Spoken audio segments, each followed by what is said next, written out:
விருச்சிக ராசிக்காரர்களுக்கு குலதெய்வ வழிபாடு தான் ரொம்ப முக்கியம். எங்கே இருந்தாலும் குலதெய்வத்திட்ட போய் உட்காந்துருக்கும், ஒரு சரண்டர் ஆகிடும், ஐ லவ் யூ சொல்லிவிடும். அடுத்தது பார்த்திங்கன்னா திங்கக்கிழமை பசுமாடுக்கு அகத்திக்கீரையை தவிர வேறு ஏதாவது ஒரு உணவு கொடுங்க, தவிடு புண்ணாக்கு காய்கறி எல்லாம். இது ரெண்டும் நீங்கள் செஞ்சுட்டாவே இந்த வருஷம் பெரிய அளவுக்கு ஏற்றம் கிடும்.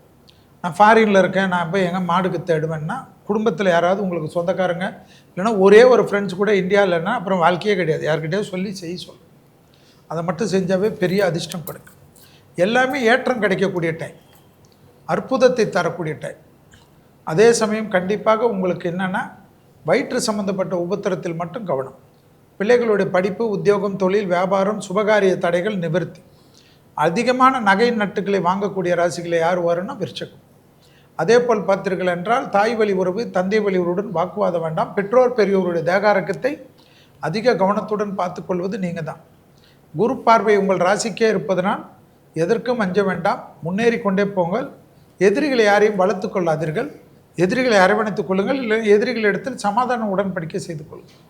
தொழில் ரீதியாக முன்னேற்றம், உத்தியோக ரீதியாக முன்னேற்றம், அரசு ரீதியாக முன்னேற்றம், அரசியல் ரீதியாக முன்னேற்றம், வண்டி வாகனத்தில் மாற்றங்கள், அனுகூலங்கள் எல்லாம் காணப்படும். புது தொழில் தொடங்கக்கூடிய அமைப்பு ஏற்படும். இளவயதை சார்ந்த விருச்சிக ராசிக்காரர்களுக்கு இருந்த மன அழுத்தங்கள்லாம் போகும். சந்திரன் நீச்சமான ராசிக்காரர்கள் நீங்கள். எனவே எப்பொழுதும் மெடிடேஷன் செய்வது இளம் வயதிலிருந்தே உங்கள் வாழ்க்கையை பாதுகாப்பை ஏற்படுத்தி தரும். தோப்புக்கரணம் அதிகமாக செய்யக்கூடிய ராசிகளில் வருவீர்கள். என்றால் முதுகு தண்டுவடத்திலும் கோளாறு வரக்கூடிய ராசிகளில் விருச்சிகம் காணப்படுவதை ஞாபகத்தில் வைத்து கொண்டால் போதும். ஆக மொத்தத்தில் பிள்ளைகள் விஷயத்தில் அதி அற்புதத்தை பெற்றுத்தரும் பூர்வ புண்ணிய தோஷம் பரிபூர்ண நிவர்த்தி.